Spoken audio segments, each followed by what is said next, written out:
Sa ibang balita naman, nilinaw ni Presidential Communications Secretary Sunny Coloma na walang kinalaman ng usapin ng Presidential Commission on Good Government o PCGG sa pagkakatalaga ni Pangulong Aquino kay Andres Bautista bilang bagong COMELEC chairman.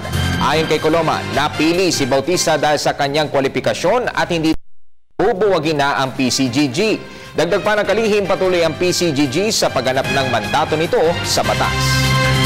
Ang pag-appoint po kay Andres Bautista bilang tagapangulo ng Komisyon ng Halalan ay batay sa konsiderasyon na sa pagpapasya ng ating Pangulo siya ay merong kinauukulang kwalifikasyon at magagampanan po niya ang mandato ng Commission on Elections.